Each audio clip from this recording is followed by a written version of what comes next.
A Wisconsin teenager with connections to a neo-Nazi group killed both of his parents in an attempt to assassinate President Donald J. Trump.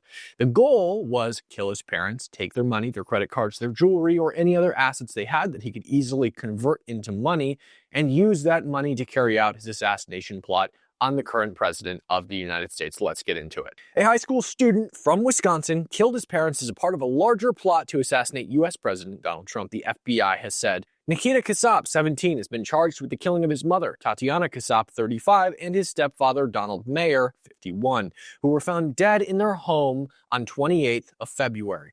A newly unsealed search warrant also alleges that the suspect's phone contained material related to a neo-Nazi group called the Order of Nine Angels and praise for Adolf Hitler. Now, what's interesting about this is it runs completely contradictory to the entire narrative that Donald J. Trump and the Republican Party are the party of the Ku Klux Klan and other neo-Nazi groups. Here we have right here, plain as day, a literal neo-Nazi attempting to kill Donald J. Trump. I'm sure you've heard all the rants. If you voted for Donald J. Trump, you voted the same way as the KKK and neo-Nazis. Evidently, that is not true.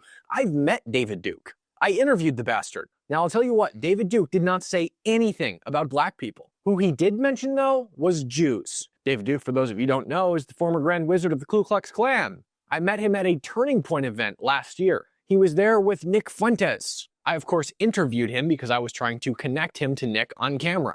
He called him a comrade in the fight against Jewish supremacy, whatever that means. So you're David Duke? Yes. Okay.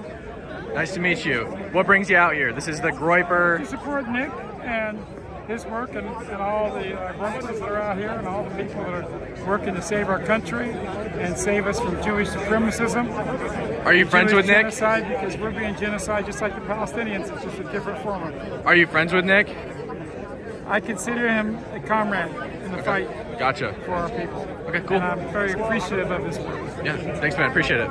Investigators also discovered anti-Semitic writings in which the accused allegedly detailed his plans to kill Trump as a part of a broader goal to overthrow the government, according to the court document. The suspect is accused of first-degree intentional homicide and 7 other felony counts, including hiding a corpse and identity theft. The parents were found dead when local officials visited their home in the village of Waukesha near Milwaukee, after the boy failed to attend school for 2 weeks. Mr. Mayer had died of a gunshot wound to the head, while Miss Cashapp died from multiple gunshot wounds on or about the 11th of February, according to a criminal complaint concerning the teenager. The same day the bodies were discovered, the defendant was pulled over by police in the state of Kansas while driving a 2018 Volkswagen Atlas belonging to Mr. Mayer, investigators said. In the car was Mr. Mayer's Smith & Wesson .357 pistol, 4 credit cards belonging to the couple, multiple pieces of valuable jewelry, a pried-open safe, and $14,000 in currency, most of which was inside a Bible, said the criminal complaint. In writings found by investigators, the suspect expressed white supremacist beliefs and called for Trump's assassination to start a political revolution, according to the search warrant. The alleged double murder appeared to be an effort to obtain the financial means and autonomy necessary to carrying out his plan, investigators wrote. The court documents allege the suspect was speaking with people in Russia about plans to kill his parents. Authorities said the teenager paid for a drone and explosives to use in an attack. He then had plans to escape to Ukraine. He was in touch with other parties about his plan to kill the president and overthrow the government of the United States, investigators wrote. The suspect had a preliminary court hearing on April 9th, and he has not entered a plea to the charges. He is next due to appear in court for an arraignment, where he will be formally given the charges against him on May 7th, according to Waukesha County Court. He is being held on $1 million bond, and this just contributes to the wider trend of political violence in the United States, especially as it relates to anti-Semitism. As many of you know, Governor of Pennsylvania Josh Shapiro's home was burned down on the first night of Passover.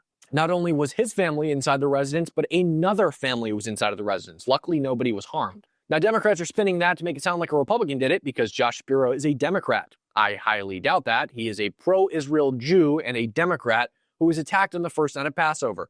Leftists and Islamists love to attack Jews on Jewish holidays. See any war that's ever been fought in Israel. We saw leftists for months prior to the election going after Democrats, not Republicans. And Josh Shapiro isn't even that extreme of a Democrat. Republicans wouldn't have an incentive really to attack him. Leftists, however, would. It's also their MO, their calling card to throw Molotov cocktails at buildings, which is exactly what happened to Josh Shapiro's mansion. At this point, I have lost track of assassination attempts on Donald J. Trump. Last I counted, it was 5 that came very close, several in 2016, I think 1 in 2020, and then multiple in the 2024 election cycle. God knows how many there are like this that didn't come very close, but this person by all means had intention to kill the president, regardless of how close he got. He was so willing and determined to kill the president that he killed his own parents just to gain the autonomy and money to achieve that plan. These people are deranged. Make sure to like, subscribe, comment what you thought of this down below, and join the Discord linked in the description below this video. It is the cornerstone of the community that we are building here. You get to interact with me, and you get to debate these topics with other people. All are welcome, regardless of political affiliation. You can hate Israel, you can love Israel, you can hate America, you can love America, you can hate Trump, you can love Trump. It does not matter. All are welcome.